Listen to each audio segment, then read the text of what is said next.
ग्वालियर में आए हूं तब सबसे पहले महाजी सिंधिया की वीरता को प्रणाम कर कर नमस्कार करना चाहता हूं। शिवाजी महाराज ने जो स्वदेश का स्वराज का मंत्र जगाया था, पूरे उत्तर भारत में अनेक यातनाएं और कष्ट वेठकर झेलकर महाजी सिंधिया ने उसको आगे बढ़ाने का काम किया।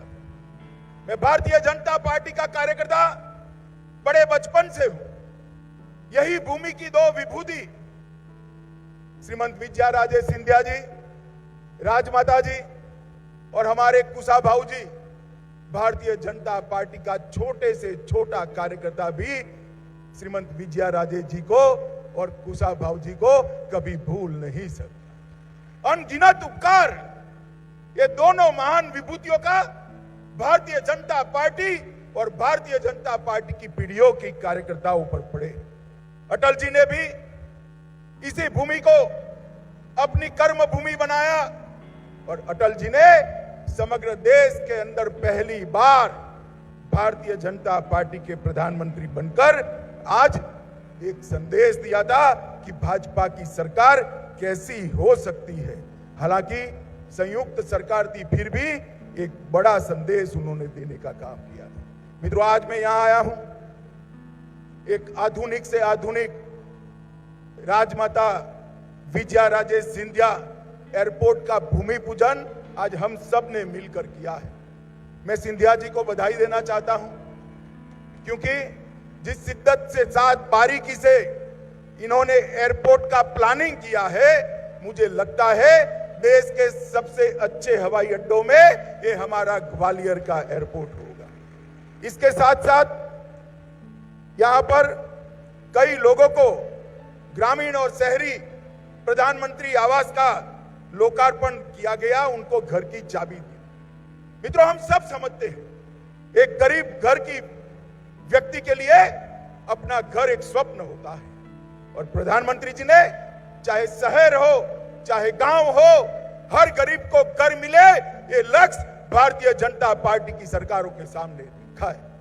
बीच में यहां थोड़ा समय कमलनाथ जी की सरकार आई थी ना भाई, जरा जोर से बोलो, आई थी ना, अनुभव कर लिया ना, हो गया ना, सारी योजनाएं बंद कर दी थी।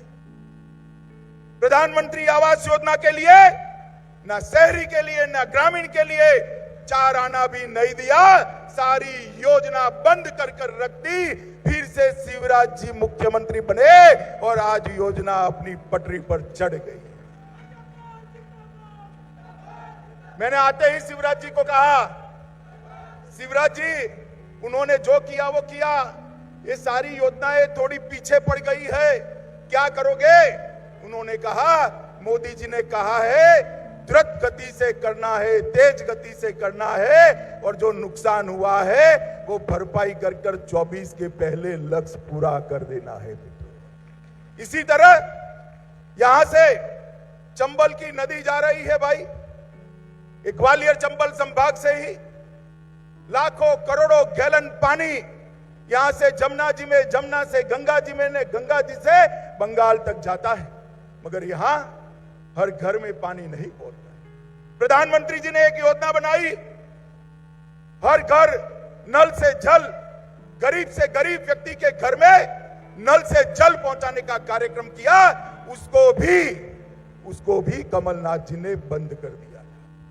थोड़ा लेट हो गया, मगर शिवराज जी ने उसको चालू किया और लगभग 4200 करोड़ के काम अकेले ग्वालियर चंबल संभाग में आज शुरू हुए। मित्रों, जो एयरपोर्ट बना है 25,000 वर्ग मीटर का बिल्टअप एरिया, 1,60,000 पैसेंजर से 11 लाख पैसेंजर का क्षमता का विस्तार, 2.5 गीगावाट सोलर पावर के साथ ग्रीन एनर्जी से संचालित एयरपोर्ट और एक साथ 1400 से ज्यादा यात्री को चढ़ाने की और उतारने की व्यवस्था यहां पर बनी। इसके साथ साथ यहां कार्गो टर्मिनल भी बना है, जो ग्वालियर चंबल संभाग के सभी एमएसएमई का, लघु उद्योगों का माल, उनका उत्पाद पूरे विश्व के अंदर भेजने के काम आएगा, जिससे इस क्षेत्र में रोजगारी भी बढ़ेगी और इस क्षेत्र के अंदर बहुत तेजी से विकास होगा। मित्रों, मोदी जी के नेतृत्व में इंफ्रास्ट्रक्चर का बहुत बड़ा विकास हुआ। सोनिया मनमोहन के समय में 12 किलोमीटर नेशनल हाईवे बनते थे, अब 37 किलोमीटर बनते। पहले एक साल में 375 किलोमीटर रेल डाली जाती थी, आज 375 से बढ़कर 1458 किलोमीटर।